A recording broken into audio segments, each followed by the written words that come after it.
Abdiin si guddaa bakkuma hundatti ansiin abdaddaa jiru koo keessatti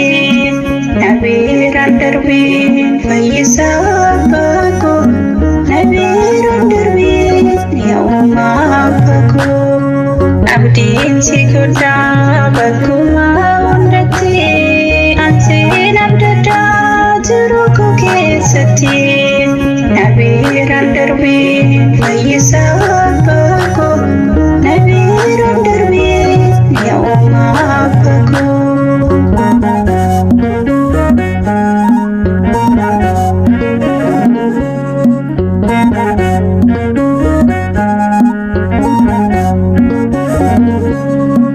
Anoo nama qabu kenna gargaaranii iddoo rakkoo kootti nabiiraan darbine Waaqa koo si waamaa nabiiraan taarine boqonnaa laftaatti barumaa baranii abdiin si guddaa bakkuma hundatti ansiin abdaddaa jiru koo keessatti nabiiraan darbiin fayyisaa bakkoo nabiiraan darbiin yaa'umaa bakkoo.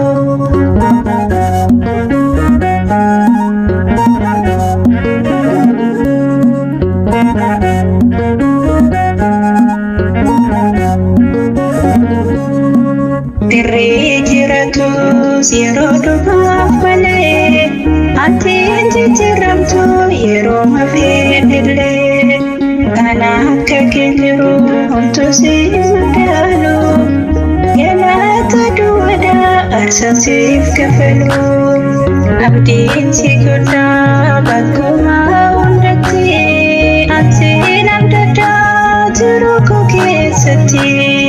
nabiiraan darbiin fayyisaa bakkoo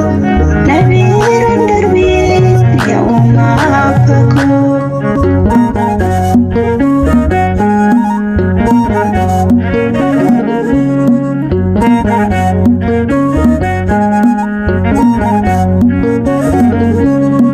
Maloona yaadadhu qorumsa keessatti ifaa kennaaf ladhu jiru koo keessatti abbaa biraan qabu sumatu na eegaa bahuuf galu koo sumatu naaf beekaa abdiin si guddaa bakkuma hundatti ansiin abdaddaa jiru koo keessatti nabiiraan darbiin fayyisaa bakkoo nabiiraan darbiin yaa'umaa bakkoo.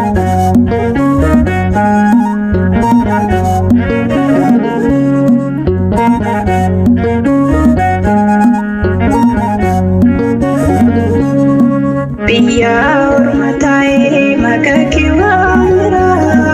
maqaa kee faarfadhee ifa argadheera hiikkaatti rukutii sida waaqayyo koo ittiin maddeera